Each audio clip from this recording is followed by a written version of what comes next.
Beleza. Beleza, Arthur. Então vamos lá. Você está vendo que as moléculas... Aqui, primeiro, o neônio é um gás nobre, certo? Sim.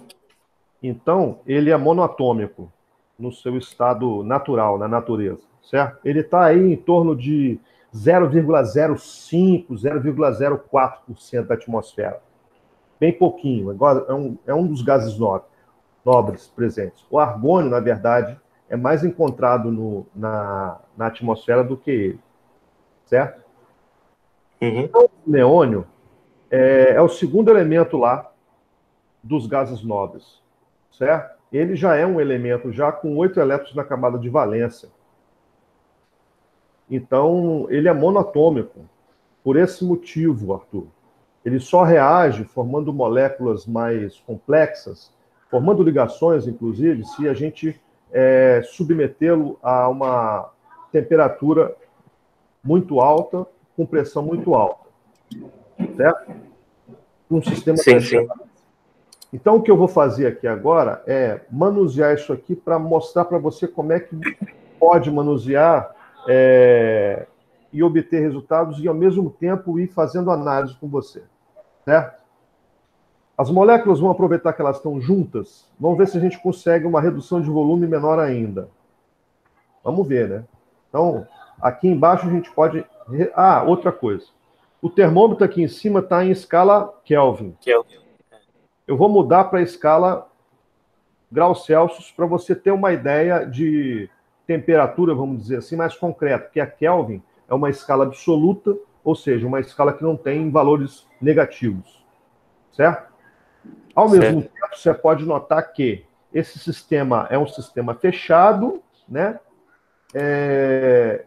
Portanto, que não permite vazamento de material até uma determinada pressão, e que a pressão e a temperatura são controlados. Estão vendo aqui? São medidos, vamos dizer assim. Correto? Sim.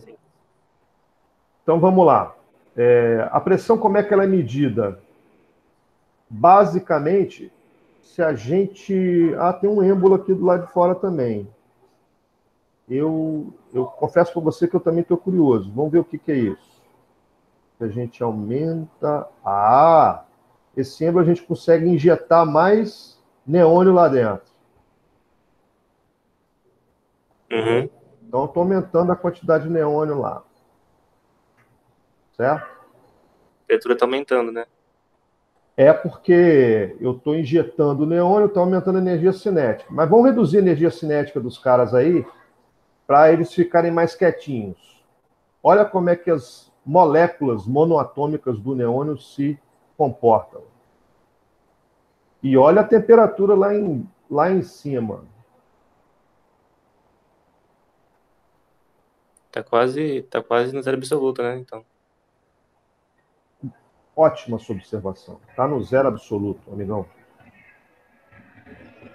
Portanto, isso daí é hipotético, certo? É Uhum. nessa temperatura que o cara ganhou o prêmio Nobel agora, né? Não sei se você ouviu falar alguma coisa. Bóson de Higgs. Higgs é um físico que ele falou que numa temperatura muito baixa seria possível provar que todo o universo veio de uma partícula minúscula, que ele chamou de bóson, que está sendo considerado o estado da matéria porque foi comprovado, cara. Existe um laboratório chamado CERN, que fica... Ele, na verdade, é um corredor. Você já lembra daquele filme do Homem de Ferro? Que ele produz um elemento químico? Não lembro muito bem do filme, não sei Tem se um eu vi o filme. filme que ele propõe a síntese de um elemento químico. Ele é cientista, né? E aí, veja bem, ele constrói um, um corredor, um acelerador de partícula pequeno no laboratório subterrâneo da casa dele. Até o laboratório é subterrâneo, para não deixar de ter a tradição, né? E aí o Uhum. que acontece? ele consegue sintetizar, uma lorota danada, um acelerador de partícula tão pequeno daquele, ele precisaria ter um dispositivo de aceleração de partícula monstruoso para poder fazer efeito. Tá? Por quê? Por que eu estou te falando isso? Porque o CERN ele tem 52 quilômetros de comprimento. Ou seja, ele pega uma parte dele está dentro da Áustria e a outra parte está dentro da Alemanha, para você ter uma ideia. É um grande corredor, um acelerador de partícula, que a cada, se eu não me engano, 2 ou 1,5 km tem um dispositivo eletromagnético para manter as partículas sendo aceleradas. Não sei se você está entendendo onde que eu quero chegar.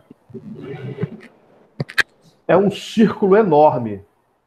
É um corredor, é um tubo em forma de círculo que foi construído entre a Alemanha e a Áustria. Então, esse laboratório chama CERN.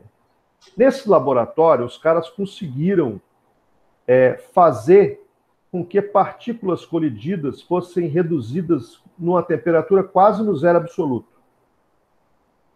E eles chegaram a uma partícula minúscula, ou seja, reduziram o volume bruscamente. E a teoria de Higgs foi comprovada. Então, se eu não me engano, há uns 3 anos atrás, o prêmio Nobel saiu para Higgs, o prêmio Nobel de Física, porque a teoria dele foi comprovada. Mas quem começou a falar desse negócio de partícula minúscula que dá origem ao universo não foi Higgs, não. Tivemos um grande cientista que já faleceu, infelizmente. Ele era tetraplégico. Não sei se você lembra. Tem um filme que fizeram sobre a vida dele. A Teoria de Tudo. Você já assistiu? Já ouviu falar?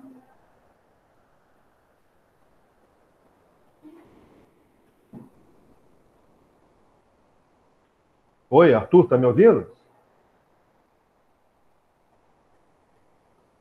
A teoria de tudo é, na verdade, Arthur, sinaliza aí que você está me ouvindo, meu querido.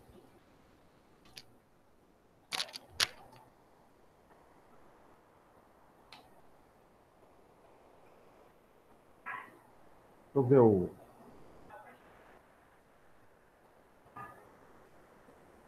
Ah, tá, tô ligado, beleza. Então, esse filme, A Teoria de Tudo, ele, na verdade, mostra essa ideia de que se você reduzisse a temperatura a um patamar bem baixo, tipo essa redução que a gente conseguiu aqui, o que aconteceria é que as partículas estreitariam ao máximo a coesão entre elas. Ainda não temos a mínima coesão ainda.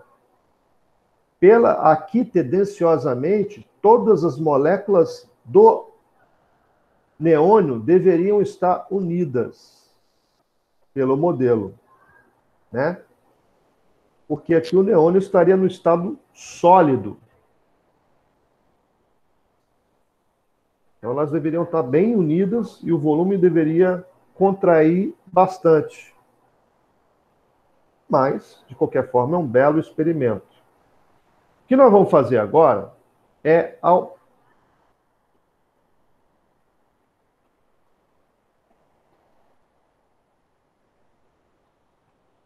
Oi. Beleza, Arthur. Então, conforme eu estava falando, a falha desse sisteminha aqui, Arthur, é que não há um recuo de volume. Deveria ter um recuo de volume. Por quê? Porque o neônio ele iria passar para o estado sólido, dada a temperatura que a gente conseguiu alcançar aqui em cima.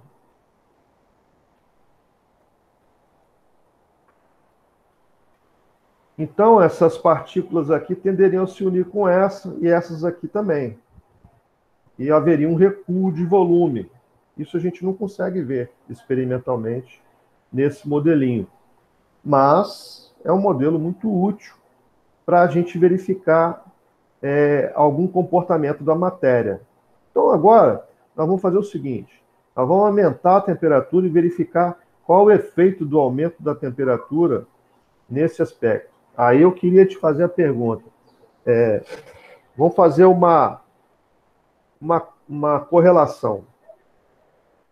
Ônibus lotado com esse experimento aí, certo? Você já deve ter ouvido falar que na geografia existe um parâmetro de avaliação da população do país chamado densidade populacional.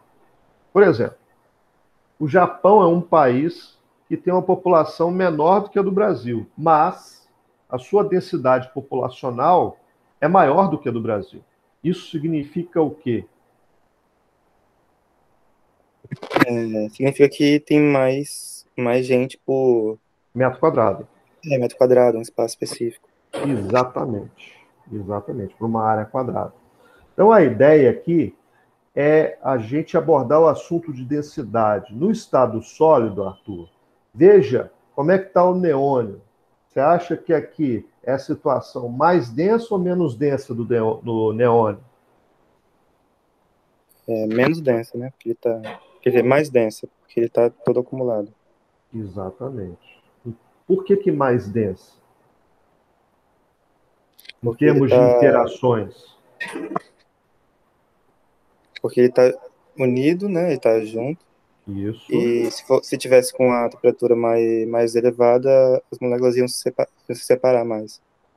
Certo. E o que a gente está vendo? Se a gente abaixa a temperatura, a gente favorece a interatividade entre as moléculas, correto? Correto. Então, as temperaturas mais baixas geram isso. Tanto é que, veja a água, por exemplo. Você consegue, num copo d'água, afundar o dedo num copo d'água. Pega esse copo d'água, coloca no congelador, congela a água e vê se você vai conseguir afundar o dedo na água. Entende? Então, à medida que você abaixa a temperatura, você favorece, em muitas substâncias, o aumento de densidade. Eu dei o exemplo da água, aí você vai questionar assim, mas a água diminui a densidade, professor. A água é uma substância exceção. Sabia disso? Por quê? Porque a água, quando ela reduz a temperatura, aumenta o número de interações, aumenta a densidade de moléculas, mas ela deixa espaço entre essas moléculas. Por quê? Porque o cristal, a forma do cristal na água sólida, ela é hexagonal. Esse hexágono permite, além de ar atmosférico ficar aprisionado, permite vazios da molécula.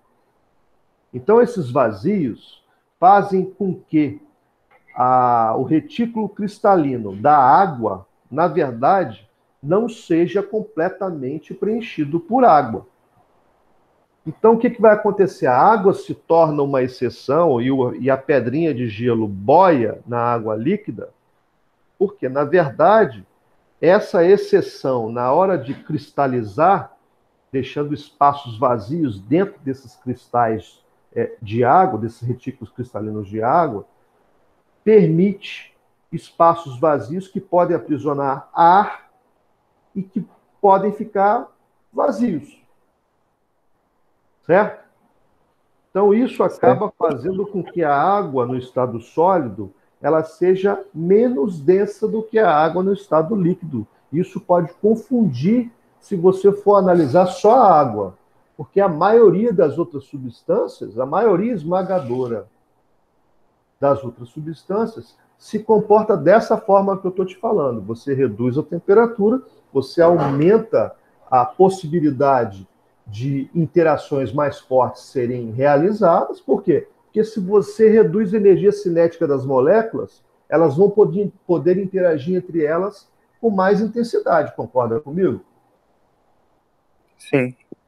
Então, veja bem, a partir do momento que você possibilita que essas moléculas interajam entre elas, elas vão interagir.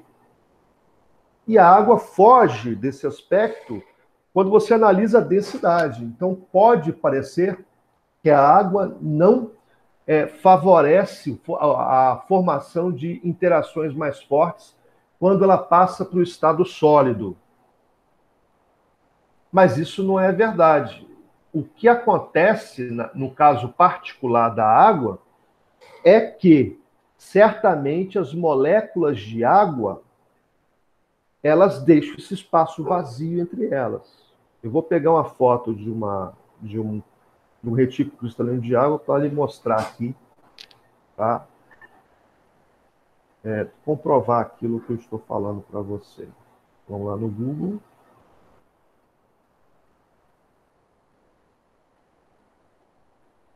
Você acredita que a minha tecla T É normal, a minha já aconteceu tecla comigo T queimou, a T e o Y.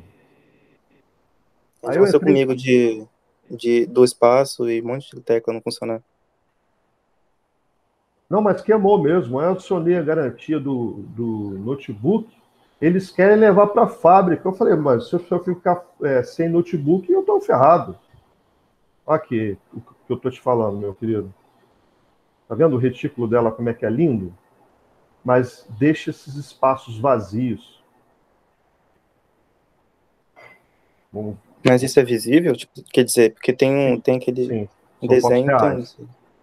Acho que São visível fotos a olho reais. nu tem. Que Não, eu a já olho vi nu falar não. dessas coisas. Microscopia E aqueles eletrônica. cristais? E aqueles Microscopia. cristais que a gente vê sobre, Oi? tipo, aqueles cristais que a gente vê de gelo que parecem com isso aí.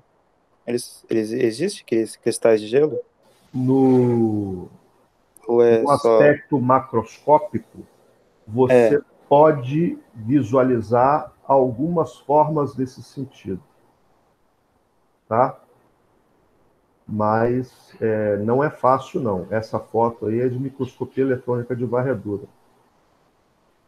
A gente tem esse microscópio no laboratório, a gente consegue fazer. Mas tem que ser muito rápido, porque a água derrete, né? Beleza? Tá vendo a rede cristalina hexagonal? Tá vendo o espaço sim. vazio dentro dela? Às vezes até aprisiona ar, o que favorece ainda mais a queda da densidade. Por isso, a substância água é uma exceção. Então, vamos receber o colega que entrou na sala aí.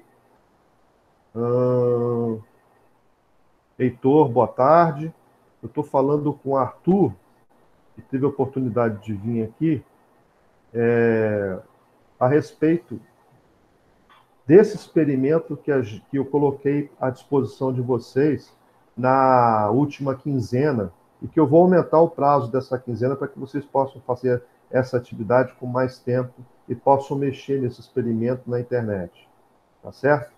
Então, na verdade, eu só fiz um movimento aqui, Heitor. Eu só reduzi a temperatura com o Arthur aqui ao mínimo possível. Você vê aqui que está a menos 273 graus Celsius, né? E essa situação, só um laboratório muito especial conseguiria reduzir uma temperatura tão baixa. Seria muito caro fazer isso num laboratório. Alguém pediu para entrar? Não, né? Beleza.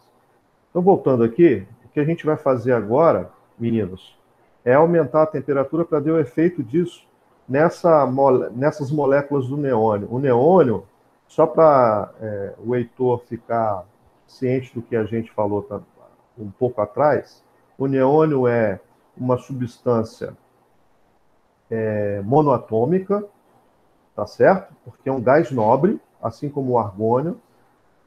E o neônio, sendo monoatômico, a sua molécula só apresenta um átomo. Então, ela está sendo representada aqui por uma bolinha. Tá certo? Então, vamos lá. A gente aumenta a temperatura aqui. Vamos aquecer o sistema. Vamos ver o que vai acontecer. Reparem lá em cima a temperatura e reparem a pressão, que é um reflexo dos choques das moléculas na parte interna do êmbolo, do cilindro. Olha lá, a pressão já está em passou de 50 atm, para vocês terem uma ideia, a pressão de 1 atm é a pressão do nível do mar. Nós estamos chegando a 100 atm rapidamente, vamos ver se a gente consegue chegar a 100 atm, sem estourar o êmbolo. Eu coloquei aqui mais moléculas de neônio aqui dentro, Heitor. Então, o experimento deve ficar mais excitante, vai ficar meio doido aqui. Quando aumentar muita pressão, esse êmbolo eu acho que não vai aguentar. Olha a temperatura como é que já está chegando perto do zero. Só tem limite para pressão, né? Tem. A gente vai ver isso agora. Já pensou se a gente tivesse um laboratório mesmo para fazer isso? Explodiu o trem. Não ia ser seguro, não. Ia ser meio doido. Ainda bem que está na internet. Beleza? O que vocês viram nesse processo? Quando eu aumentei a temperatura,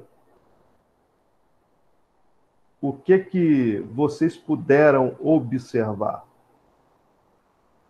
Repara que você aqui, você pode congelar a imagem em cada momento que você for. Por quê? Porque você pode resolver o exercício e tirar foto só dessa parte aqui, cortar a foto, né? Só essa parte experimental aqui, já que você vai informar lá qual... Você já tem, na verdade, as 3 substâncias que eu pedi: argônio, oxigênio e água. E você pode tirar foto do sistema no momento que você quiser. Entenderam? Então, Heitor e Arthur, o que vocês viram quando eu aumentei a temperatura? Paulatinamente, eu fui elevando a temperatura do cilindro.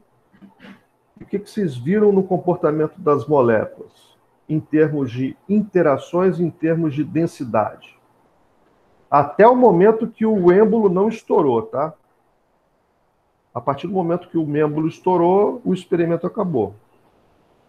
A densidade diminuiu, mas Vamos explicar esse negócio direito. A densidade diminuiu, para que o Heitor não fique confuso. Arthur. As moléculas que estavam todas reunidas no mesmo lugar, pelo frio. Uhum. Como elas começaram a se agitar, elas começaram a ocupar todo o espaço. E elas se agitaram por quê? Pelo aumento da temperatura. O aumento da temperatura causou a elevação de quê? Que tipo de energia? Energia você falou, cinética. Cinética das moléculas aumentou com a elevação da temperatura. Essa elevação da energia cinética causou o que com a pressão interna do sistema? A pressão aumentou. Aumentou. Tinha mais átomos no mesmo espaço. Perfeito. Então, seria correto a gente correlacionar a temperatura com a pressão diretamente proporcional, Arthur? Se aumenta a temperatura, a pressão vai subir também? Sim, mas a densidade é diretamente, né? A densidade é indiretamente? Sim. Perfeito. Perfeito. Gostei da colocação. Heitor, entendeu a abordagem? Deixa eu ver. Você está com áudio? Ah, tá. Beleza. Então, o exercício que eu propus lá, usando esse experimento, foi isso. Vamos mudar agora de substância, porque até agora eu usei uma substância monoatômica. Vamos usar a água aqui para vocês verem como é que é. Na água, vamos fazer o seguinte. Heitor, primeiramente eu mudei aqui para temperatura centígrada. Quando você acessar esse link do FET, que é um laboratório da Universidade do Colorado, você vai conseguir aqui mudar de Kelvin para grau Celsius. Grau Celsius é melhor porque é a temperatura centígrada que a gente usa aqui.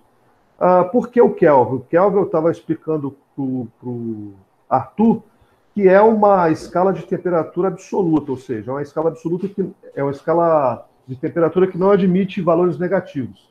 E ela tem que ser ela tem que ser utilizada por causa da equação de Clapeyron, que é uma coisa que vocês vão aprender quando estiverem vendo o cálculo estequiométrico, né? Mas a gente consegue fazer umas correlações interessantes aqui que eu vou debater com vocês daqui a pouco, relacionando pressão, temperatura e volume. Vou conversar com vocês a respeito disso. Então, vamos lá. Vamos mexer com o negócio da água aqui. Primeiro, vamos reduzir a temperatura, galera. Vamos liberar o experimento. Vamos baixar a temperatura desse trem. Vamos ver o comportamento das moléculas de água. Olha a temperatura lá embaixo. A água certamente já solidificou.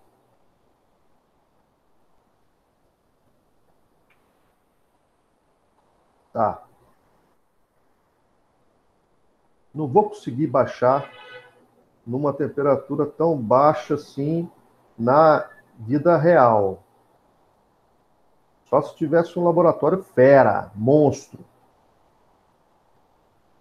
O comportamento realístico, Heitor e Arthur, seria um recuo de volume monstruoso da água aqui. Isso o experimento digital não retratou, mas deveria ser retratado. O experimento não retratou o recuo de volume. O ar, né? Aqui a gente está analisando a água, né? Não, o ar que ficaria entre, porque ele tem alguns que não estão com muito espaço entre eles. Sim, sim. O comportamento hexagonal, né? Isso. Ah, tá, mas isso aqui também é uma falha. Também é uma falha. Ele deveria ter observado isso, esse comportamento hexagonal. De qualquer forma, tem aqui um hexágono aqui. Acabei de captar, galera. Que coisa maravilhosa. Olha aqui. Tá vendo a formação do hexágono aqui?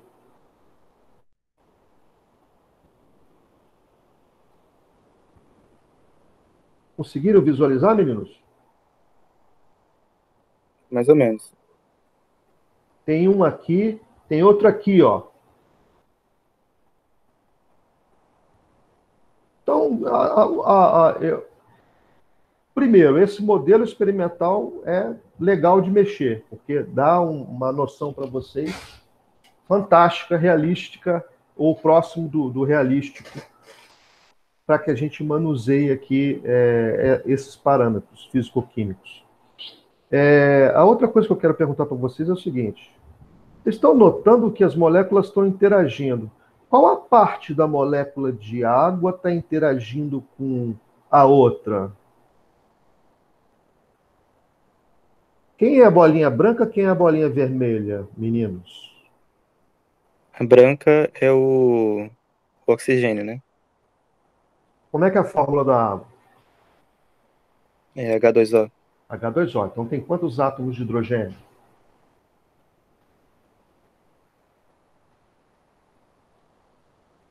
H2O.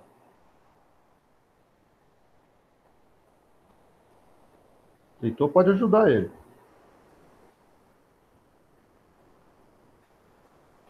Quantos átomos de hidrogênio? 2. Ótimo. Ótimo. Entendeu, Arthur? Tem 2 átomos de hidrogênio na molécula. Então, os 2 branquinhos certamente são hidrogênio. E o vermelho é o oxigênio, correto? Vocês se lembram que a parte negativa da molécula da água é o oxigênio, que é mais eletronegativo. E a parte positiva é o hidrogênio, que é o menos eletronegativo, correto? Sim. Então, olha que interessante no experimento. Olha a parte, olha o hidrogênio interagindo com o oxigênio. Olha aqui, o oxigênio interagindo com esse hidrogênio. Que tipo de interação deve ser majoritária nesse sisteminha aqui que a gente paralisou?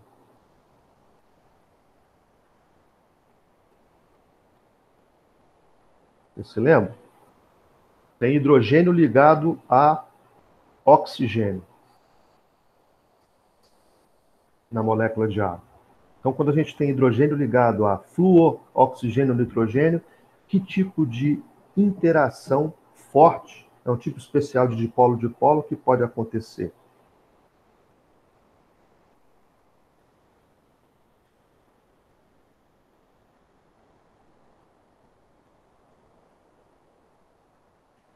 Chuta aí. O que vocês acham?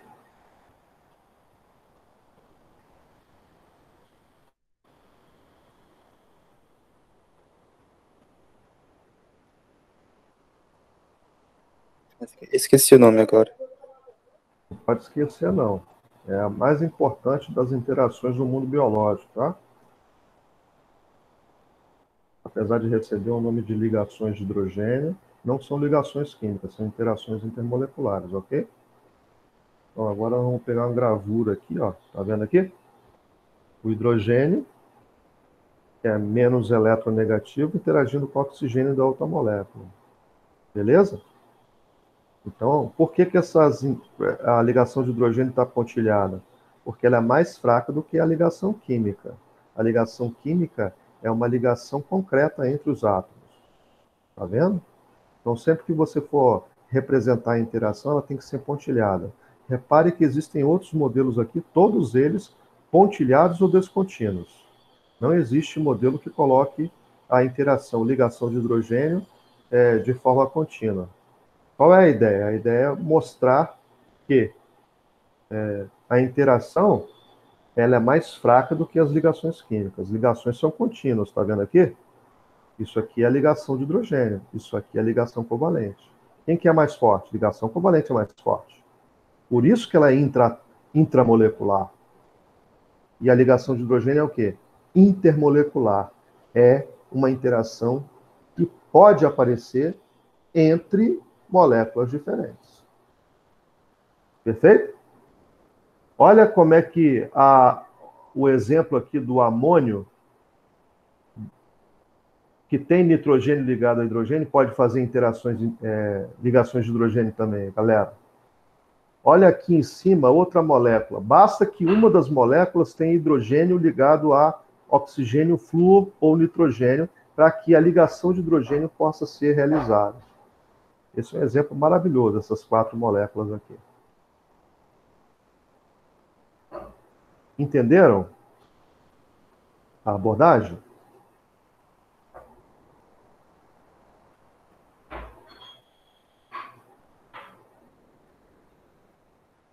Beleza? Tá. Então vamos voltar no experimento lá. E agora que a gente já está no. Isso aqui é surreal, né?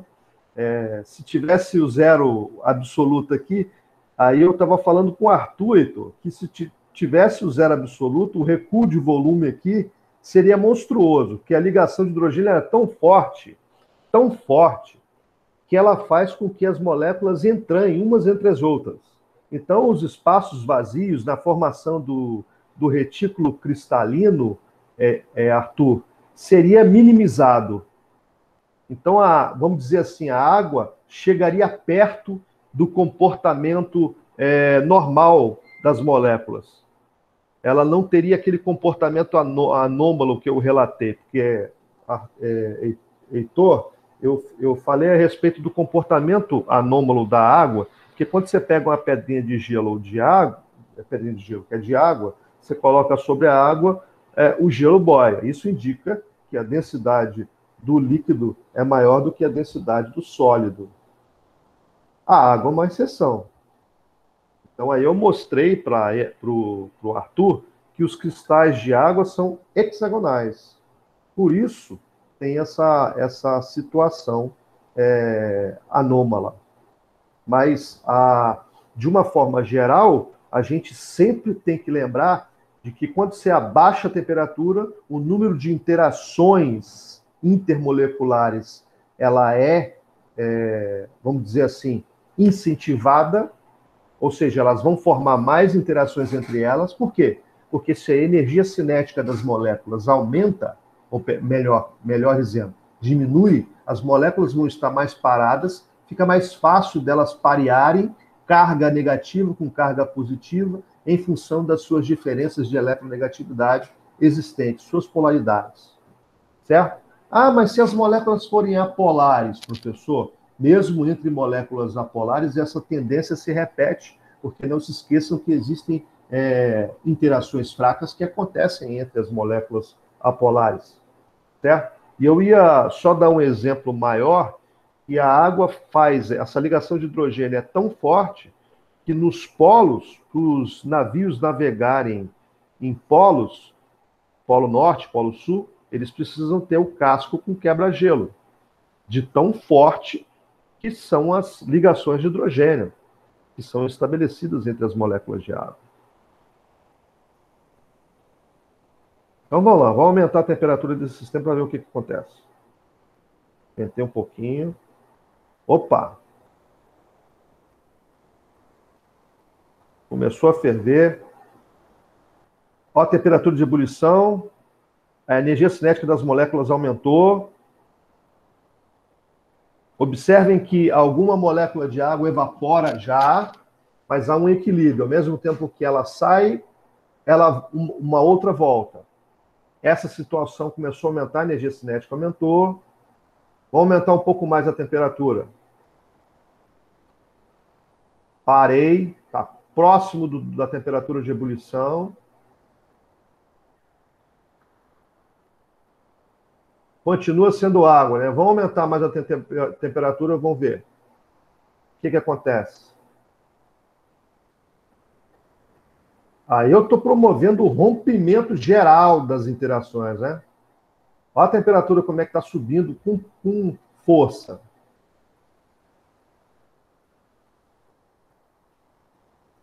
Ih, já estamos acima de 400 graus. Vamos observar o que acontece com a água. Tomara que esse sistema aguente aí.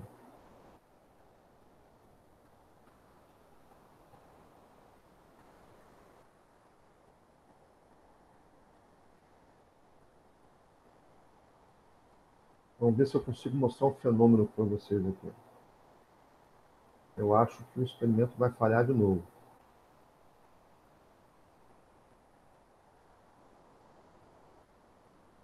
A pressão está bem alta.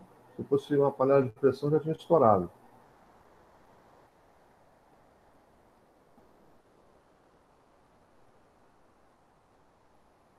A pressão está aproximadamente 60 vezes acima do nível do mar.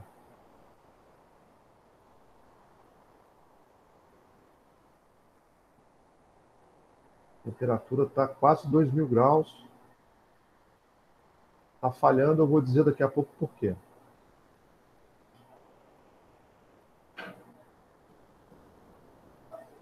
O experimento está falhando e eu vou dizer para vocês daqui a pouco por quê.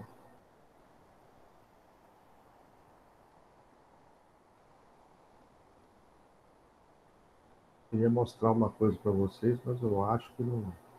Pelo menos a panela de pressão está segurando aí, não estourou ainda não.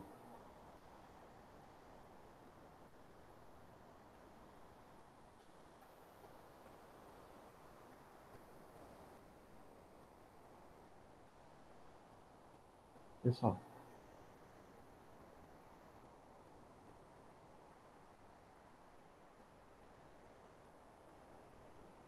O que vocês estão vendo com as interações entre as moléculas de água?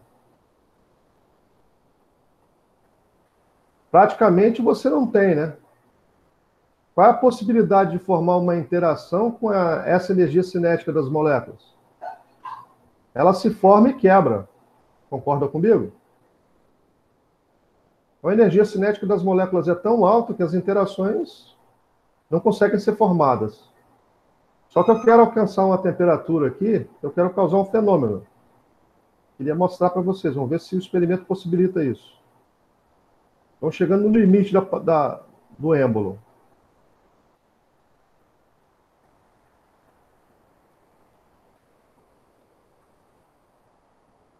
Nossa, quase 5.000 graus ainda o êmbolo. Isso aí é surreal.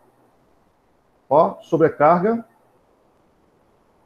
Estourou. Infelizmente, o experimento falhou. Vou mostrar para vocês por quê. Então, o experimento não é completamente perfeito, né? Vamos lá. Não é isso não. Isso aqui, ó.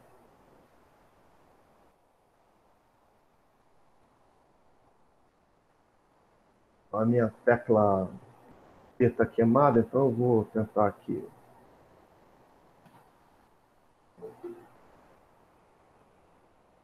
É. Opa, beleza. Pedro Tosi. Pedrão, boa tarde. Seja bem-vindo. Aqui. Isso que eu queria. Temperatura de decomposição da água. Joia. Vamos lá, vamos ver se a gente acha isso aqui.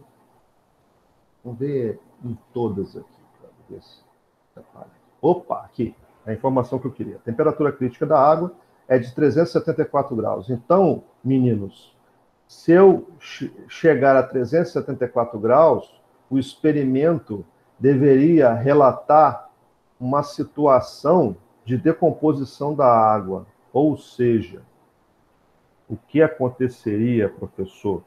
Aconteceria que, obrigatoriamente, deixa eu pegar a caneta agora aqui para escrever, era bem melhor. Aconteceria que as moléculas de água no estado vapor, um aumento tão robusto da temperatura, certamente não segurariam a água na sua forma original e a ligação química seria rompida. Estou entendendo onde que eu quero chegar? Ou seja, quando você pega a água, por exemplo, sai do estado sólido, aí você tem a água no sistema, continua aquecendo essa água até ela chegar no estado líquido. Meninos, aqui eu mantive a mesma composição química da substância. Nesse procedimento aqui, ocorre rompimento de alguma coisa. Se eu continuar aumentando essa temperatura, eu vou gerar essa decomposição que eu mostrei lá em cima. Qual a temperatura aproximada, professor, dessa decomposição? A gente pega essa informação agora no Google, aqui, ó. 374 graus Celsius. Então, deixa eu voltar lá no quadro.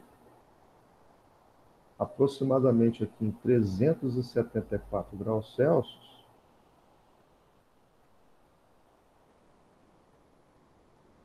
ocorre essa decomposição. O que é isso aqui? É o gás hidrogênio. O que é isso aqui? É o gás oxigênio. Entendido, meninos? Entenderam a ideia? Então eu vou chamar isso aqui de processo 1 e processo 2. Agora percebam como esse experimento que a gente viu antes, os estados da matéria,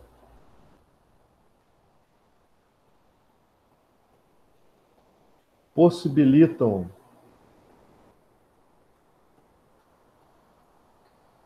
deixa eu voltar aqui. Possibilita o estudo disso. Vou repetir aqui porque o Pedrão chegou aqui, ó. Baixei a temperatura, ó. Vou colocar em escala Celsius aqui para você ter uma ideia da temperatura, ó. você tem a formação de interações, certo? Observar que as interações estão acontecendo entre átomos de oxigênio e hidrogênio. Aí eu aumento a temperatura. O que acontece com as moléculas? Elas aumentam a sua energia cinética,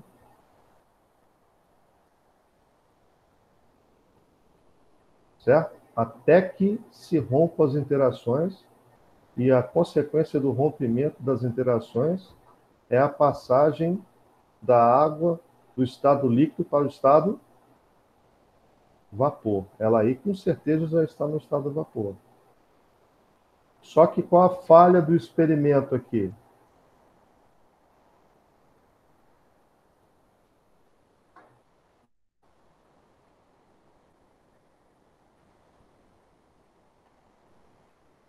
Quer falar, Arthur? Quando chega a 374 graus Celsius, o que deveria acontecer?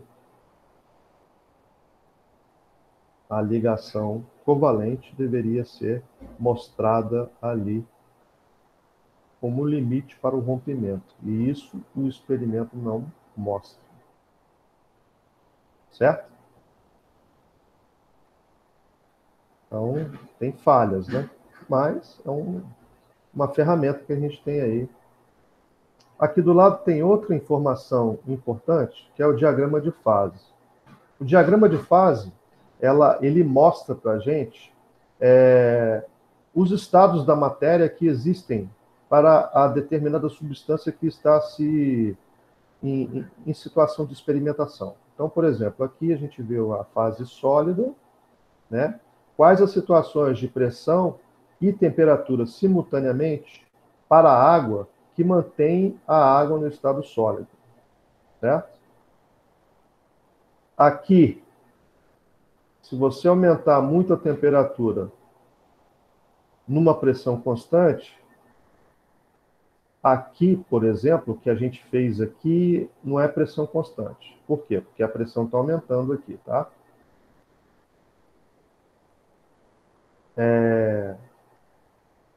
Olha o que vai acontecer aqui. Se a gente mantiver a pressão constante, a água vai passar para o gás. Isso significa que por aqui ela deve estar 100 graus aproximadamente. O estado líquido do gás, não, 100 graus? Não, abaixo de 100 graus, pessoal. É a situação da panela de pressão. Se você aumenta a pressão, a temperatura de ebulição da água ela cai. Eu vou mostrar para vocês isso na equação para vocês. Mostro agora. Vamos lá. Não adianta falar só, né? Vamos mostrar. Vou mostrar no outro flame aqui. Existe uma equação que retrata exatamente a relação entre pressão, temperatura e volume. Então, essas variáveis de estado, como que elas se relacionam? Então, por exemplo, a temperatura a gente estava aumentando, correto? O que aconteceu com a pressão? A tendência era acontecer o que com o volume? Para manter isso daqui constante. Isso aqui, de acordo com os estudos, é uma relação constante. Correto, meninos? Estão aprendendo isso agora comigo. Show de bola. PVT é uma relação constante. Então, se a gente aumenta a temperatura e a pressão também aumenta, o que acontece com o volume, pessoal?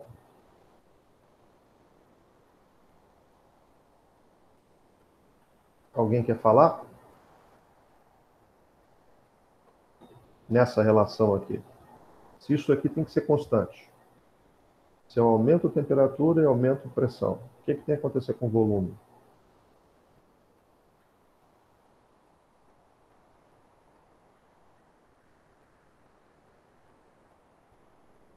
Ei, perder a língua? Chuta aí, se errar não tem problema.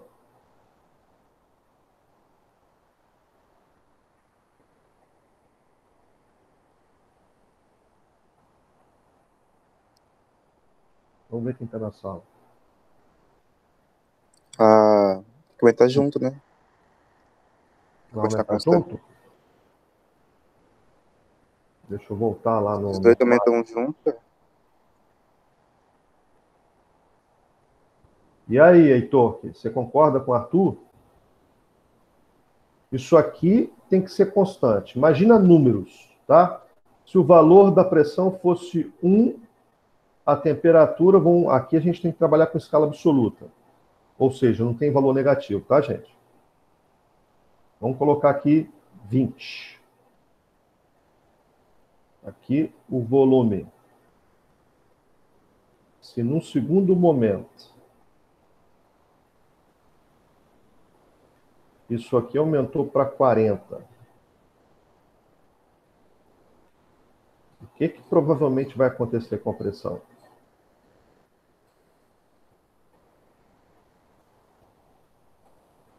Suponha que aumentou para 2.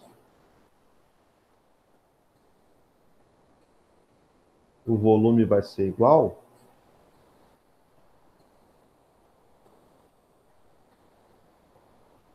Isso aqui tem que ser constante. Eu vou apagar aqui, vou usar a borrachinha, vou apagar essa seta. O que eu quero dizer para vocês? Eu quero dizer para vocês que essa situação aqui, para o mesmo sistema, tem que estabelecer uma igualdade. Nesse caso, é constante, né? Vou Nesse chamar caso, de é V1 constante. e V2. Qual a relação entre V1 e V2? Estou colocando assim para que vocês tenham a exata noção do que eu estou falando. Essa foi a pergunta que eu fiz. A gente viu lá no experimento que eu aumentei a temperatura e a pressão aumentou, correto?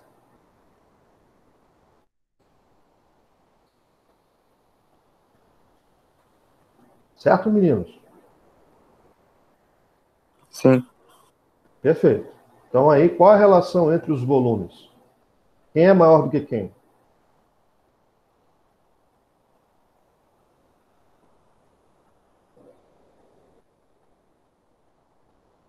Pode fazer as contas aí. Isso aqui tem que ser igual. Ou seja, a relação P1V1 sobre T1 tem que ser igual à relação P2V2 sobre T2 para uma mesma substância no mesmo sistema, ok? De acordo com o experimento que a gente viu lá. O que vai acontecer com V2? Quem vai ser maior? Posso fazer a manipulação matemática aqui? Vamos ver isso? Passo 40 para cá e fica 40 sobre 20, que multiplica V1. Ok? Tudo bem? O 2 passa para cá. 2. Isso aqui continua sendo igual a V2. E aí, pessoal?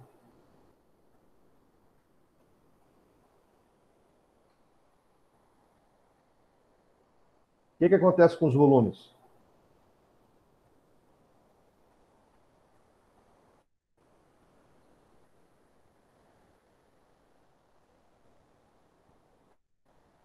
V1, nesse caso, igual a V2.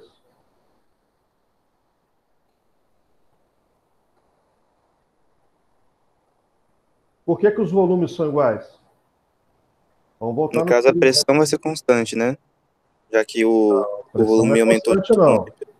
Pressão não é constante. Vamos lá mostrar para você no experimento. A pressão alterou, ó. A temperatura também alterou. O volume que está constante, correto, Arthur? Tá Sim. vendo como é que o êmbolo está constante? Até ele estourar é constante. Perfeito? É exatamente isso que a gente está mostrando aqui. Nesse caso, o volume não dobrou, não? V2 ali não é 2 V2. Como assim? Ó, 1 V1 Aí vezes 1, né? Aí no 2, na segunda, 2, ele dobrou junto com a temperatura, o volume. Não, mas eu tô falando na igualdade. Quando a gente fizer as operações matemáticas aqui, qual é a conclusão? Que o volume 1 é igual ao volume 2. Essa é uma pergunta que eu fiz para vocês. Nesse sistema experimental, o volume final sempre vai ser igual ao volume inicial, ok? Naquele sistema experimental que a gente está vendo lá no experimento lá, ó. Vou voltar lá. Eu controlo o volume aqui. Eu não mudei o volume. Ok? Quando que estoura o volume? Quando chega ao limite aqui, ok? A partir do momento que o sistema está aberto, eu posso afirmar isso aqui para vocês? Posso afirmar que os volumes vão ser iguais a partir do momento que o sistema está aberto? Não. Então, eu estou colocando a situação experimental aqui. O volume aqui é constante no experimento. O volume aqui no experimento é constante. Alguma dúvida em relação a isso? Eu alterei o volume do cilindro? Eu não sei se vocês estão falando ou estão escrevendo. Olha lá, o Arthur, sem dúvida, o volume é constante. Ok? Então, ó, o volume é constante. Isso ficou claro. Agora, eu vou fazer outra pergunta para vocês. Deixa eu voltar lá no quadro. E vou perguntar uma coisinha para vocês. Se essa relação aqui, PV sobre T, é uma relação que tem que ser constante, tem que dar sempre o mesmo valor, se eu aumento a temperatura e aumento a pressão simultaneamente,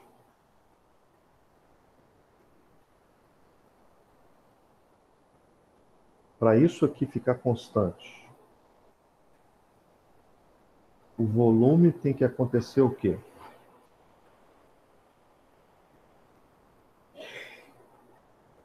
Agora eu não estou colocando o dedo para segurar o êmbolo.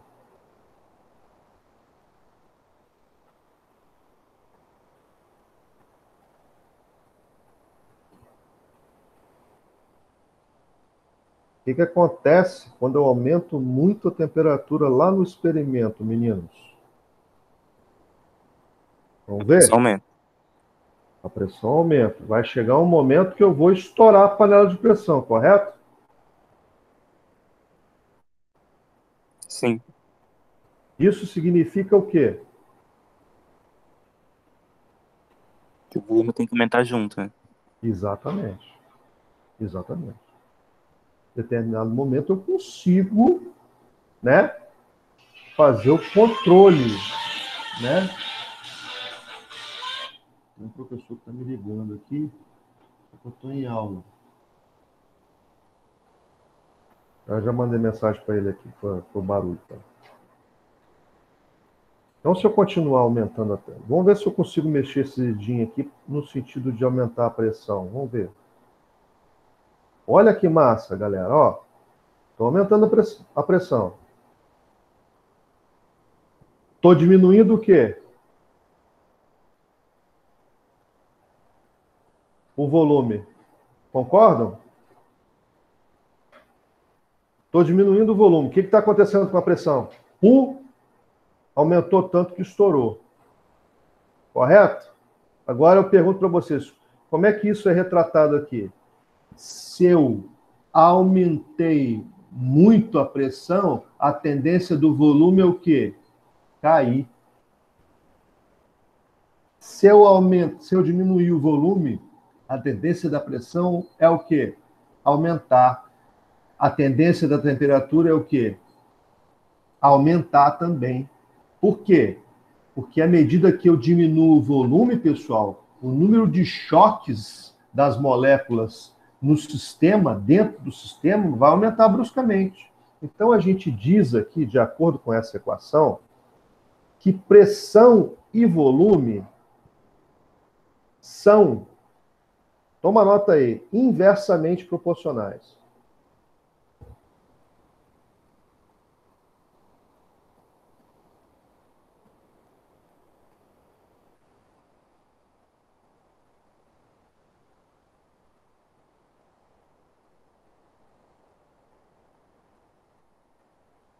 Pressão e temperatura vai ser o quê? Diretamente proporcionais. Ou seja, aumenta a temperatura, aumenta a pressão. Inversamente proporcionais significa que se aumenta um, diminui o outro, ok? A não ser que eu segure o volume. Mas aí eu vou estar interferindo na situação. É como se eu tivesse colocado uma presilha lá. Ok? Entenderam a ideia? Então, essa relação aqui, ó, ela existe e é constante. Então, aqui a gente faz as seguintes considerações. Pressão e temperatura são diretamente proporcionais.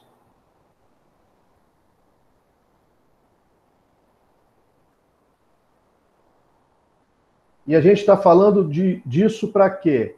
Para gases e vapor. Perfeito? E pressão e volume e temperatura, perdão.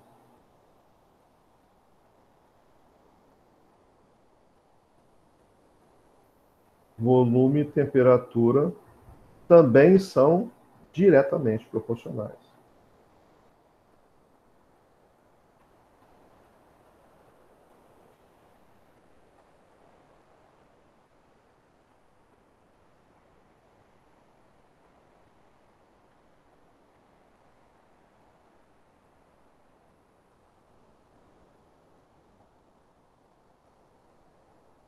Entenderam, meninos?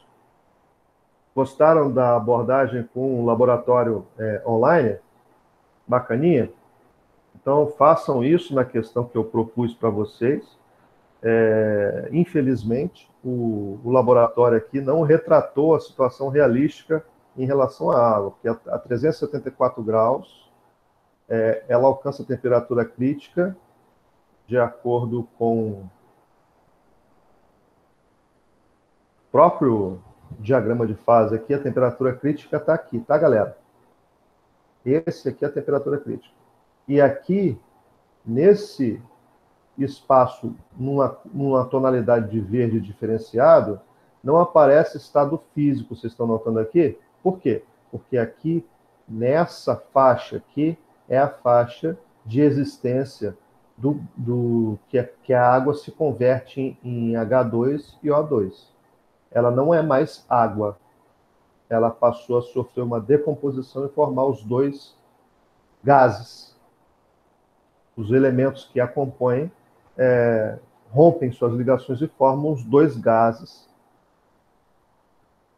e retratam a reação que eu mostrei para vocês aqui, ó. Viu, Pedrão? Então, à medida que você aumenta a temperatura, daqui para cá, que tipo de interação a gente rompe, galera?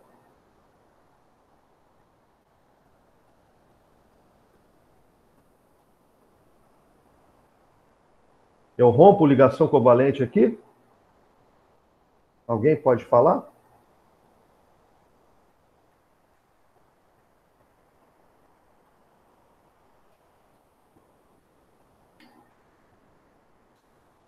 Então vai, escreve. Quem quer escrever aí?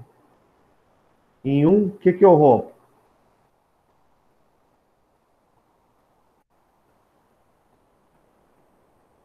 Eu rompo ligação covalente 1.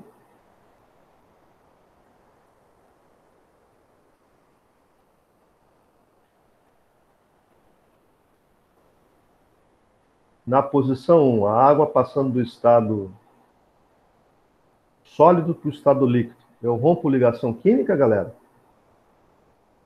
Eu rompo ligação covalente?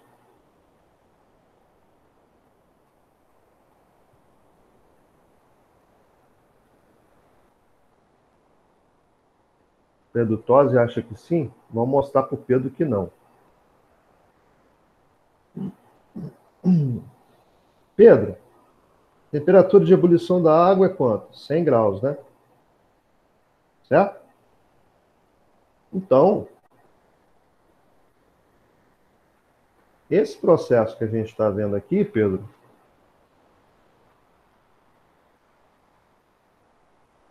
ocorre aproximadamente em 100 graus. Considerando que a gente esteja aqui e o experimento seja todo executado a 1 atm, nível do mar, pressão constante. Correto? Ou seja, a relação que vale aqui é V sobre T. V1 sobre T1 é igual a V2 sobre T2. Por quê? Já que a pressão é constante, eu cancelei ela dos dois lados. O P é igual, então eu chego aqui e simplifico. Então a relação se reduz ao quê? Volume 1 sobre temperatura 1 vai ser igual a volume 2 sobre temperatura 2. Certo? Ok. Aqui. Aqui esse negócio vai ser bacana. Se a água passa do estado líquido, 374 graus Celsius, a temperatura é tão alta que acontece o que com ela?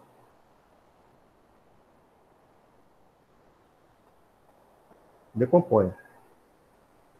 Então, vamos esquecer essa relação aqui, que eu vou trabalhar com vocês no segundo ano com mais afim.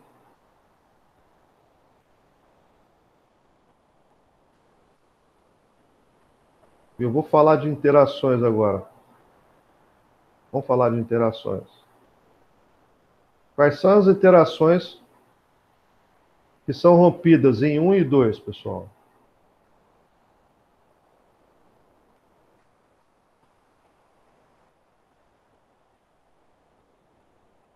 Vamos lá. 1.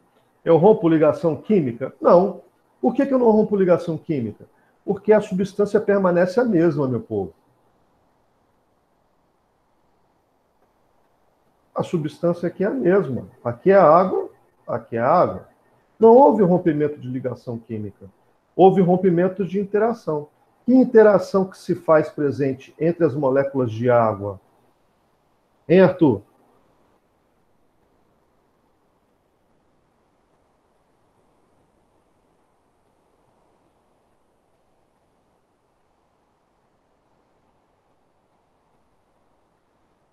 Que interação que se faz presente entre as moléculas de água?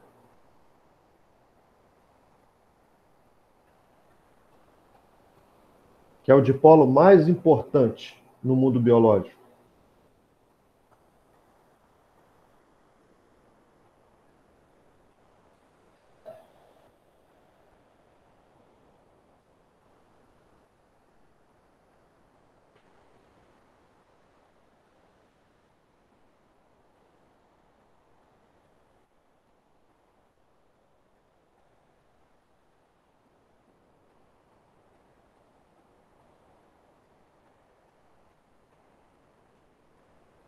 Que interação que se faz presente entre as moléculas de água?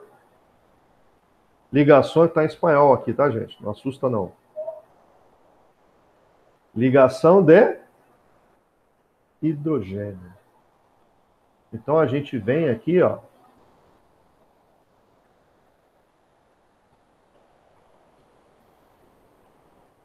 E aqui, qual foi a interação majoritária que rompeu? Ligação de hidrogênio. Rompeu essas interações, formou o quê? Água no estado líquido. Beleza. Se eu continuar aumentando a temperatura, faltou colocar o vapor aqui, galera. Foi mal. Deixa eu refazer esse negócio aqui. Vocês ficarem mais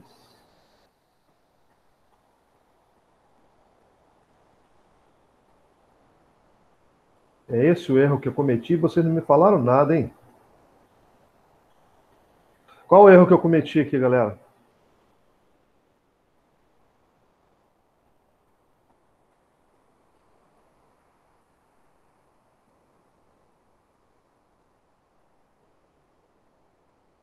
Aqui, ó.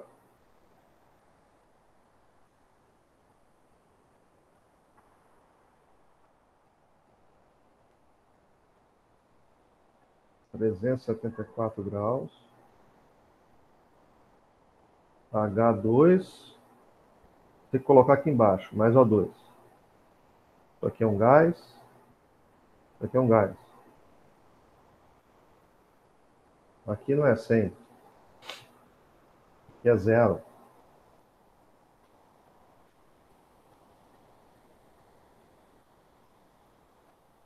0 grau Celsius. E aqui é 100.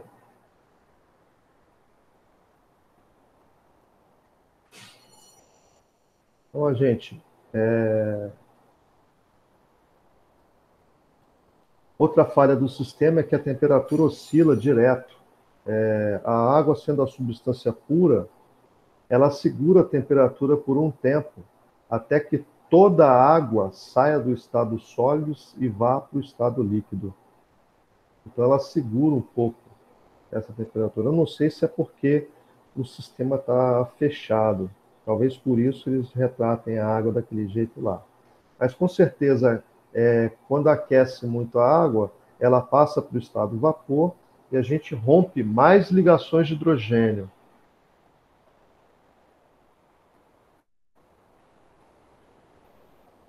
Por que, professor? Porque note que aqui continua sendo água. Mas quando você aquece muito, até ultrapassar 374 graus Celsius aproximadamente, o que acontece com a água? As ligações químicas vão ser rompidas. Então, aqui, no processo 3, em 3, a gente rompe o quê?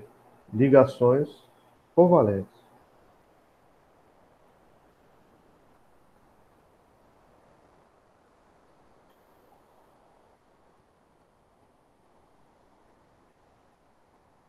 Então, fazendo bonitinho, colocando de forma organizada e bonitinho,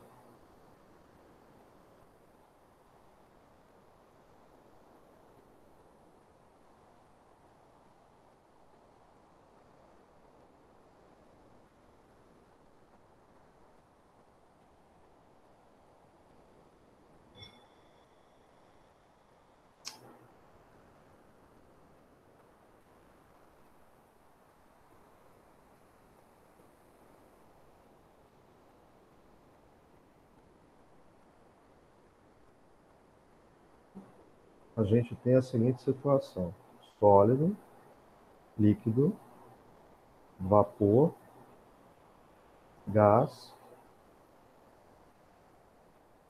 gás. Processo 1, 2, 3. Aqui a gente coloca o triângulozinho, que significa... O triângulo sempre significa aquecimento. Então, 1, rompimento de ligação de hidrogênio. 2, rompimento de ligação de hidrogênio, que é a força majoritária que faz essas moléculas estarem unidas e caracteriza cada estado físico, certo? E 3, rompimento de ligação química. Qual a ligação química em específico? Covalente.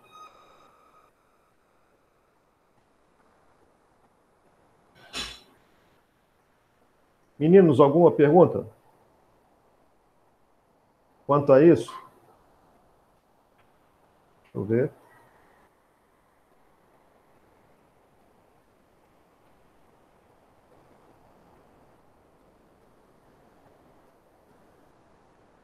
Ué, cadê vocês? Deixa eu ver aqui.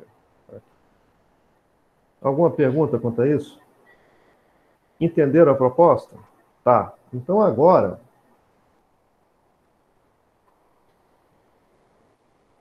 vamos fazer mais uma coisa, para que vocês não se esqueçam. De uma forma geral, eu tenho sólido, líquido, vapor ou gás.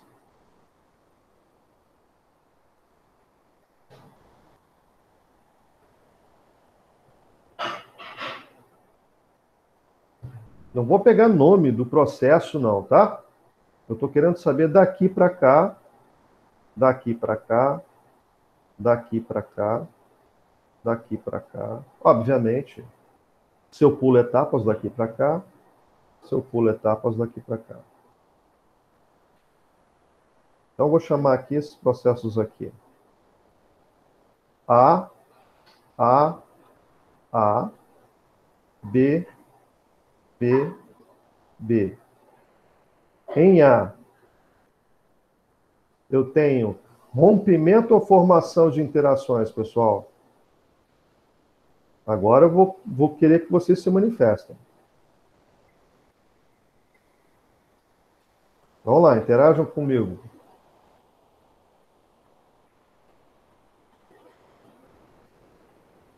Processo A. Posso repetir, vamos lá.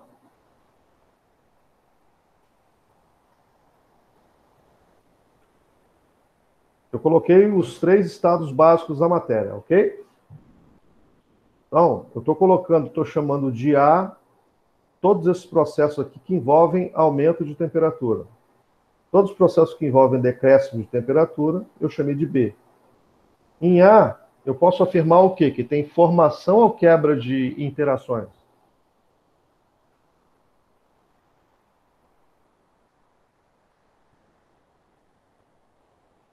Quebra? Show. Então, sempre em A, eu vou ter quebra de interações.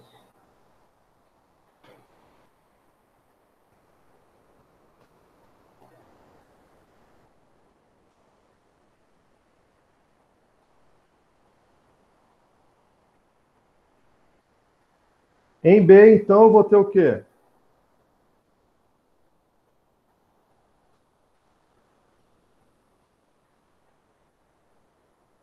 D, interações.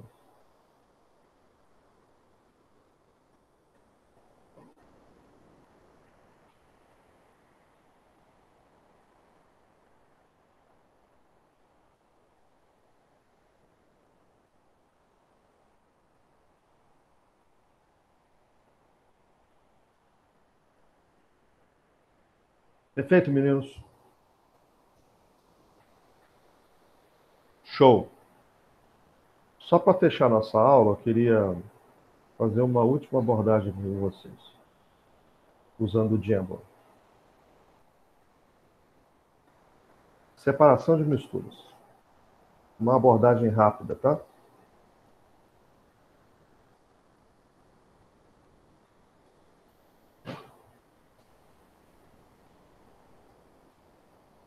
Pessoal,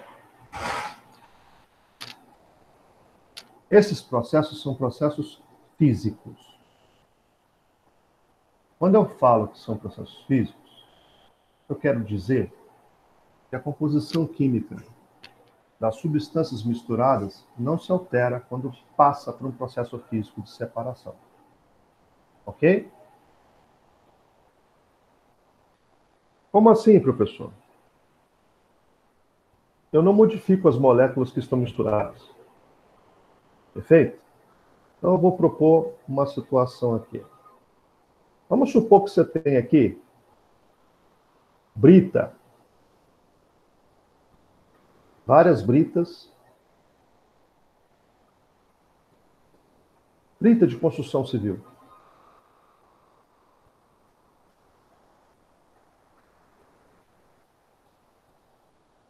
No meio delas,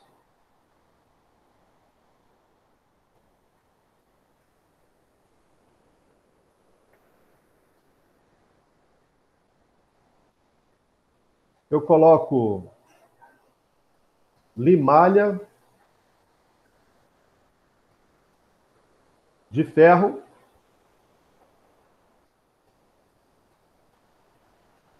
e pó de serra.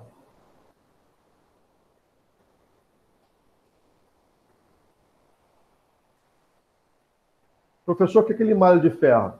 Já viu uma furadeira furar uma chapa de aço? Então, o resíduo daquilo é limalha de ferro. Certo? Tá. Se eu quiser obter só a limalha de ferro, que processo que eu vou usar aqui? Processo físico, vamos colocar assim. Vou chamar isso aqui, ó. Processo físico. Que processo físico que vocês me recomendam se eu quisesse tirar só a limalha?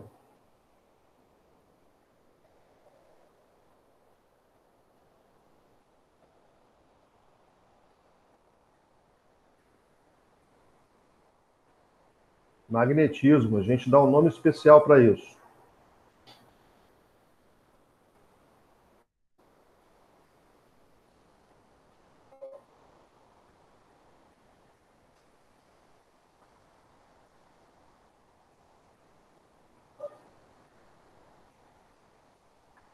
Certo? Imantação.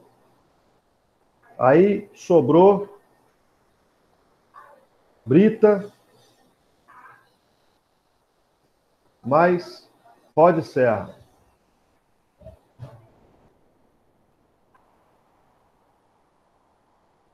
Pessoal, vamos supor que eu quero agora um processo para tirar o pó de serra.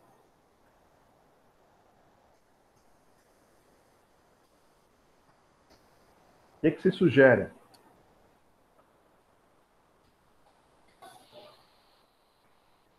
Dá para usar flotação?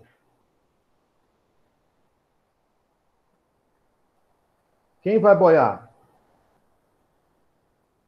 Depois eu seco a água.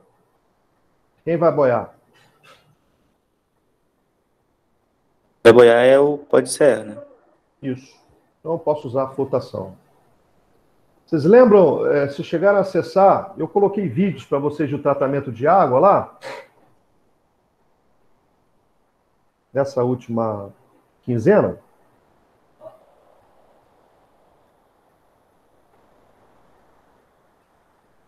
Vocês se lembram? Dá uma olhadinha e depois você me dá o retorno. Qualquer forma eu posso rever isso. Mas eu acho que eu coloquei um vídeo de tratamento de água para vocês.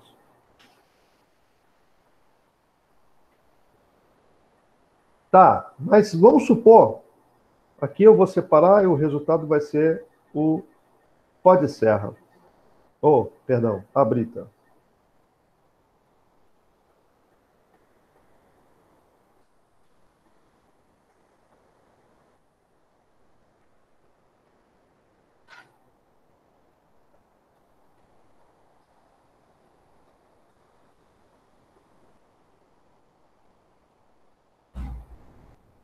Se eu quisesse tirar só a brita, pessoal,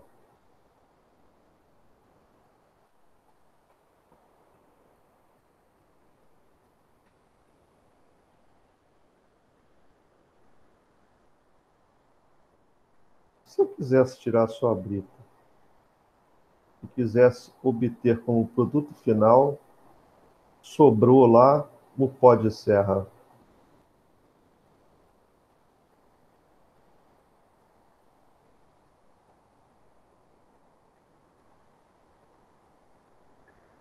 Já catou feijão em casa? Como é que é o nome daquele processo?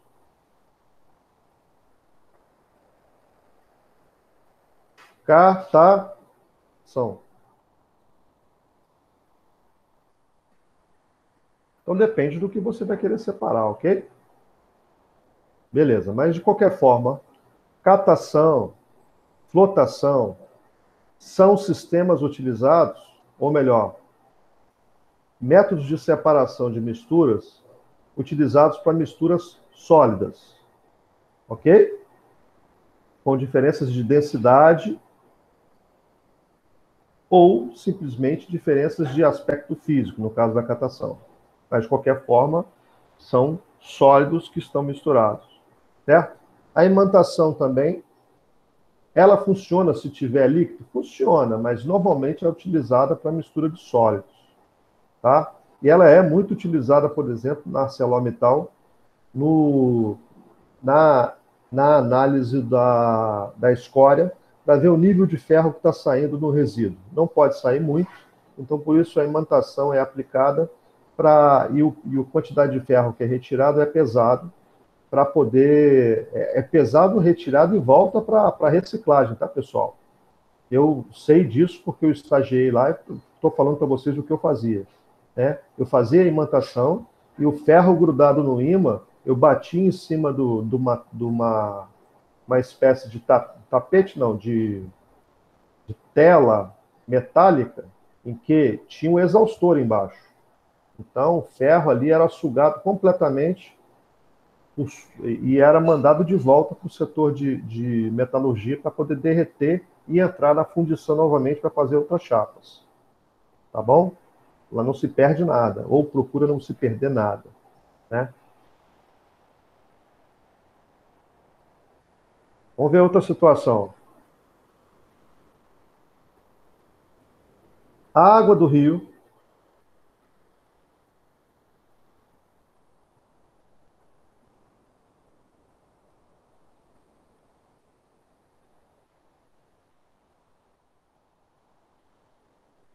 ela vai para o sistema de tratamento de água.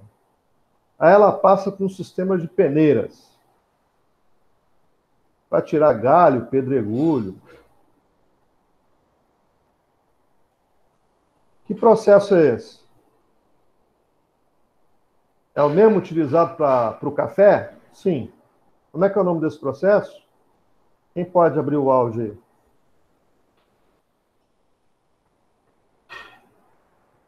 Pode repetir, professor? A água do rio, ela é coletada e ela passa primeiro por um processo de peneiras, para tirar os grosseiros. Aí fica galho, pedra, essas coisas ficam. Que normalmente vem junto com a água do rio. No caso, né, nesse processo que você está falando de peneira, seria a peneiração que você está falando? Isso, exatamente. Peneiração. Que é o mesmo aplicado para café, só que, óbvio, para o café separa coisas diferentes, né? A palha do café lá. Certo? Aí continua o percurso. Aí eu tenho só água barrenta.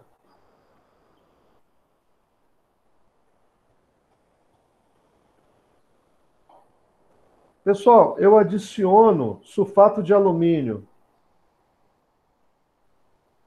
Al2SO4 3. Para fazer o que a gente chama de floculação.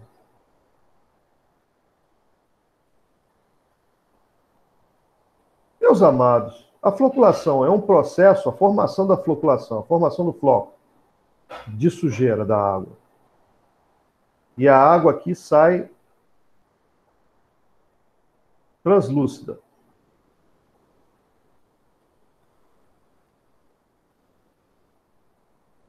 A floculação, nesse caso, é um processo físico?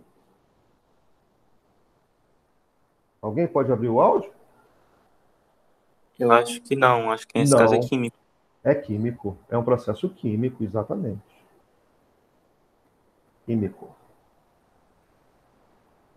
E aí, olha só, meus queridos, só para aguçar a curiosidade de vocês. O Al2SO4 3 é um sal com poder floculante mais barato e por isso que é utilizado para tratar a água, tirar o barro dela. Piscina também, tá? Sulfato de alumínio. Forma esses íons aqui. Aí, eu coloco lá Al3+, e SO4 2-. Meninos, Eu chamo isso aqui, esse bastãozinho aqui, ó.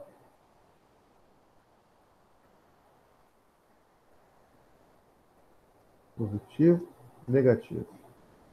Essa é a minha sujeira. Vou chamar de sujeira, porque é a parte barrenta da água, tá? Na verdade, tem muita argila, tá? Nessa sujeira. Argilas. Argila minerais, ok? Argila minerais. Então, são partículas carregadas. Porque as argilas são partículas carregadas. Se eu chamo esse bastãozinho de argila minerais, como é que esses bastõezinhos vão interagir com isso daqui, pessoal? Quem pode abrir o áudio e sugerir?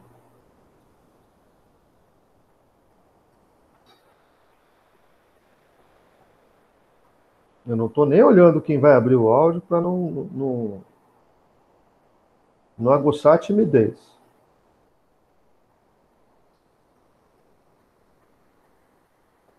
Repara que tem a parte positiva e a parte negativa. Qual parte que vai interagir com o alumínio positivo?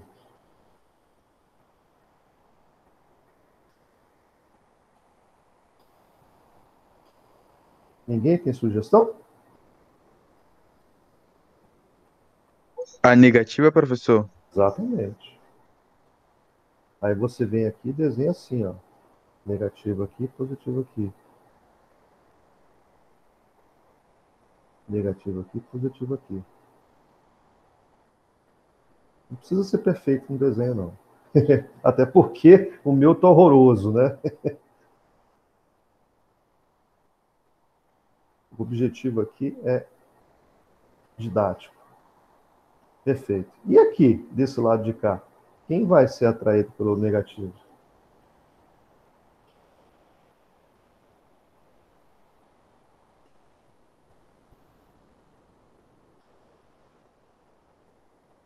É padrão a gente representar uma partícula polar que tem cargas por um bastão, tá?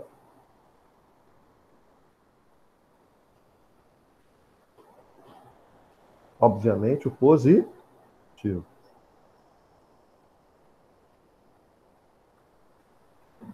E que processo você está retratando aqui? É um processo químico, pessoal. É o processo de floculação. Para que vocês tomem conhecimento, tá? Isso aqui nada mais é do que a floculação. Feita a floculação, a água vai estar translúcida. Está própria para beber? Não, não está própria para beber. Ela está com bactéria. Aí o que a Cezanne faz? Aqui no nosso caso é a Cezanne, né? Adiciona cloro e adiciona flúor. O flúor porque o governo determina, dada a situação financeira das pessoas, que é situação de não poder comprar pasta de dente, e vocês sabem que no Brasil, infelizmente, tem essa situação. O flúor, a fluoretação da água, é obrigada no Brasil. O Brasil assinou um acordo e por isso ele coloca flúor na água, para reduzir a incidência de cáries. Mesmo assim, a população de pessoas com dentes cariados é significativa no Brasil. Por quê? Porque os sistemas de tratamento odontológico são caros demais. Quase tudo que o dentista usa é importado. O Brasil não investe em pesquisa. Então vamos lá. Aí adiciona cloro porque tem que tratar a água. Você paga pelo tratamento de água, ok? E a Cezanne não é boazinha, não. Ela adiciona flúor porque a legislação determina. Beleza, adicionados isso aqui é tratamento microbiológico, tratamento químico da água. Tem função o quê? Bactericida e microbiocida, perdão. Ou seja, vai matar os micróbios e vai tornar a água potável. Eu cometi uma gafe aqui. Depois que passa pela floculação, ela fica translúcida. Aqui, nesse processo de floculação, a gente tem um processo físico. Deixa eu retratar ele para vocês aqui, para ver se consigo ser claro. Floculei os argilominerais, ok? O que vai acontecer? Esses argilominerais, tá aqui um tonelzão de água. Deixa eu mudar a cor disso aqui.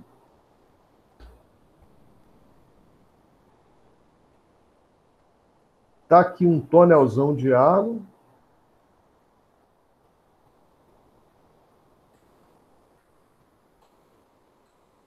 E os argilominerais vão estar aqui embaixo.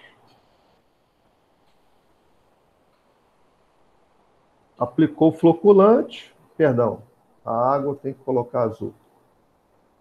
Aplicou o floculante, a água vai estar toda em cima aqui, no sistema lá de tratamento, certo?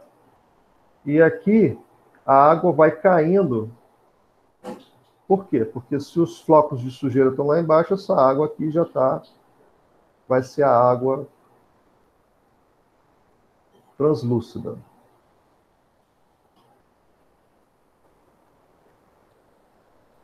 Não é água potável, não. Água translúcida. Certo? E essa lama aqui vai para o sistema de tratamento de esgoto. Porque essa lama envolve todos os argilominerais e matéria orgânica que esteja na água, que é atraído também, que está no meio dos argilominerais. Certo? Então ela vai para o tratamento de esgoto, para compor o tratamento de esgoto. Então vou colocar aqui, tratamento de esgoto.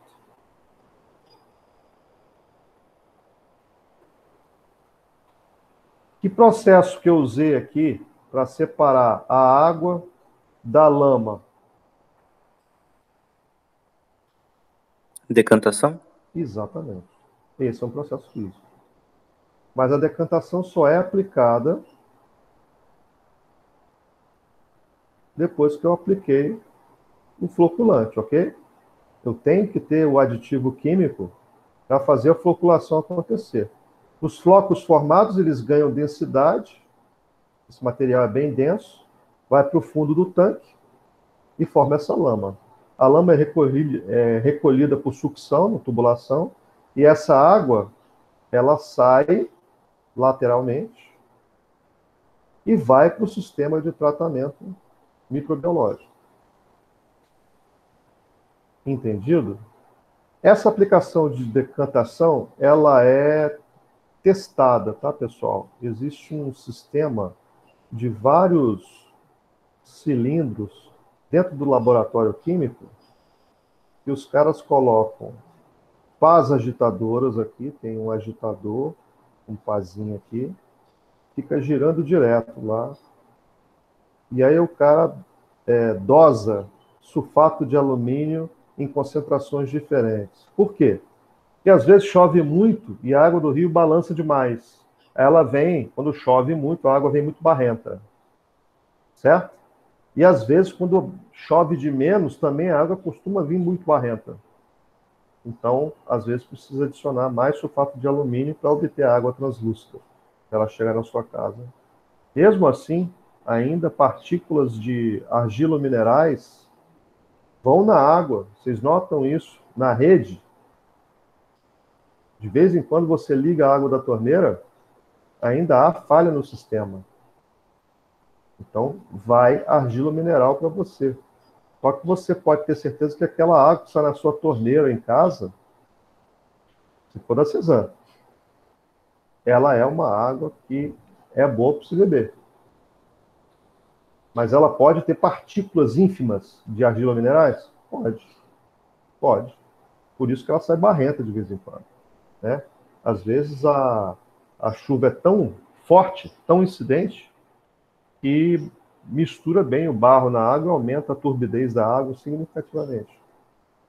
Quem tem piscina em casa também costuma fazer esse processo de floculação e a decantação não, mas os flocos vão sendo formados superficialmente e você retira com Usa decantação também, porque o cara liga o filtro da piscina para poder puxar essas partículas. E aí a piscina faz isso por filtração, succiona a água e faz a filtração. Os filtros ficam carregados de argilo-minerais lá, que vem na água tratada. A maioria do pessoal usa a água da Cesan nas suas piscinas, aí, ou do sistema de tratamento de água, né? Eu não sei se em Colatina, em São Roque, o sistema é Cesan. Acredito que não, né? Quem mora em São Roque, tem alguém do interior aí, ou só o pessoal da Grande Vitória?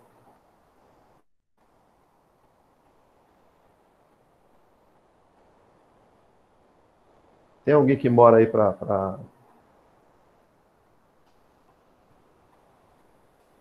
mora dentro do IFES, tá? O Santa Teresa? Ah, você é filho de servidor, então. Beleza. Então, Heitor, no IFES ela é tratada. Só que é tratamento químico, tá? E a água é de poço artesiano. Tem um sistema de filtração ali bom, dizem pra gente que é tratada, tá? Sim. A gente vê o laudo lá, de vez em quando, na sala dos professores, eles colam o laudo lá, né? Dizem pra gente que é tratado, tá? Tem um funcionário do IFES lá que joga as pastilhas de hipoclorito de sódio para justamente o cloro para matar. E flúor, que também é obrigado a dosar flúor. Tem pastilhas também prontas que são compradas para adicionar. Então, a água que é servida no IFES tem essa qualidade aí, certo? Meninos, o momento síncrono nosso, a gente encerrou com chave de ouro, vocês foram maravilhosos. Eu queria saber se tem alguma pergunta, tem alguma dúvida para acrescentar. É claro que o que eu quis mostrar para vocês? Que a parte de separação de misturas tem tudo a ver com as interações, porque são as interações que indicam qual o processo de separação que você vai ter que usar. Aproveitando a oportunidade, só para fechar uma dúvida aqui. Por exemplo, você vai lá e pega... Tem muita cachaça para o interior aí, para Santa Teresa e tal, então tem uma destilaria. Aí, vamos supor, o caldo de cana vem aqui, o cara vai esquentar esse tonel aqui, os vapores aqui vão sair e aqui vai gotejar a cachaça. Vai sair o mosto aqui, que é o resto da cana que não serve para nada.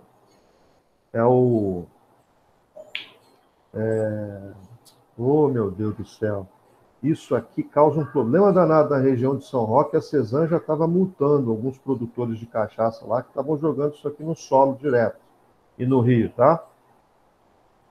Tem um nome específico.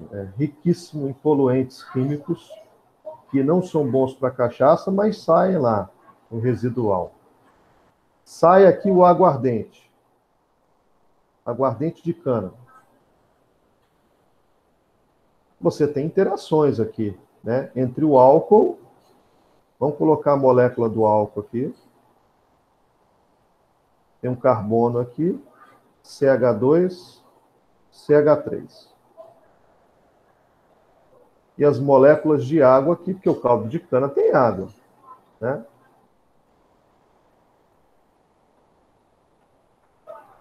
Que interação é essa aqui pontilhada, pessoal? Adivinha? Vamos apagar esse hidrogênio aqui, escrever ele direitinho para vocês verem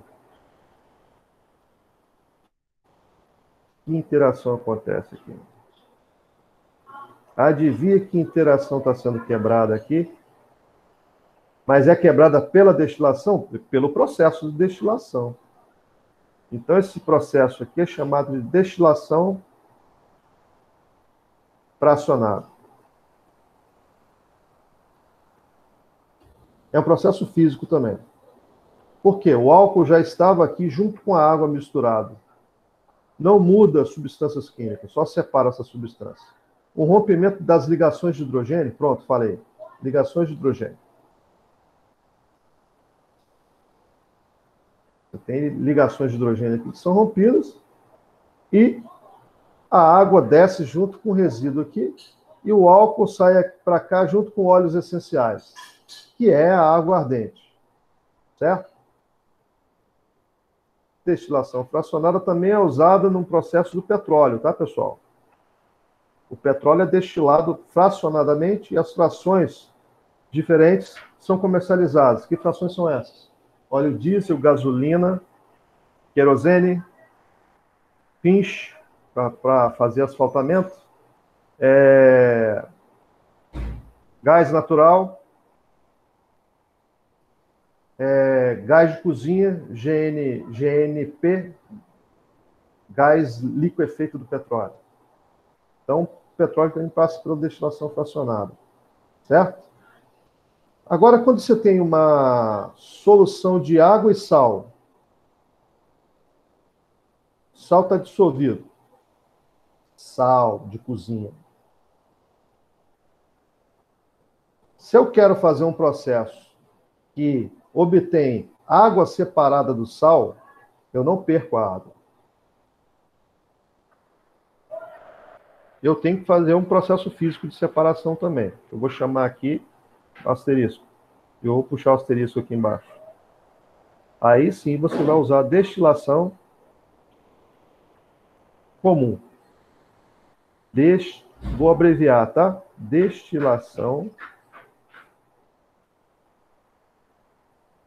simples.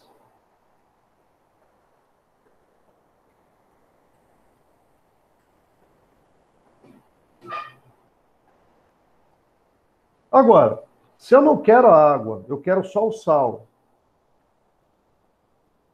Só vou obter o sal. Aí eu vou usar outro processo aí, que é mais simples, é o processo de evaporação.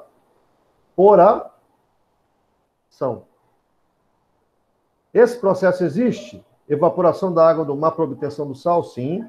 Nas salinas, lá em Cabo Frio, em regiões onde tem poucos rios desaguando, por isso que tem a água do mar muito salgada. Rio Grande do Norte, Mossoró e Cabo Frio são as regiões mais conhecidas do Brasil. A quantidade de sal que abastece o Brasil vem de lá, desses locais. Ok, meninos? Para complementar aí e fechar a nossa aula síncrona. Beleza? Do nitrogênio e oxigênio. Processo de produção de oxigênio, o pessoal está demandando aí. Você tem que fazer uma... Como é que é o processo que você transforma o gás em líquido? Quem sabe me dizer aí, de vocês? Como é que é o nome que você dá quando você faz com que o gás passe para o estado líquido dele? Liquefação ou condensação. Quando você quer separar as frações do ar atmosférico pela diferença de temperatura de liquefação ou condensação, você faz uma condensação ou liquefação fracionada. Muita pressão e baixa temperatura. Você tem completa razão, Arthur. O problema, então, não é produzir oxigênio. O problema, na verdade, são os cilindros. Os cilindros são feitos de compósitos metálicos e que o Brasil não tem... Acreditem, meninos, o Brasil não tem tecnologia para produzir um simples cilindro de gás. Os cilindros são importados. Quem não sabia, saiba. Adivinha quem produz a maior parte dos cilindros do mundo? Quem pode me dizer quem é o maior produtor de cilindros do mundo? Oh! China! O chinês investiu em tecnologia, investiu em educação. O Bozo pode falar o que quiser. Mas a verdade é que eles investiram em educação e investiram em ciência. Se é comunista ou não, eles estão mais certos do que a gente. Então, hoje, eles dominam o mercado internacional de exportação de cilindros e que não são baratos, tá, irmãos? Esse é o grande problema. Agora, então, vocês imaginam o preço. Valeu, galera. Alguma pergunta aí? Alguma dúvida que ficou no ar?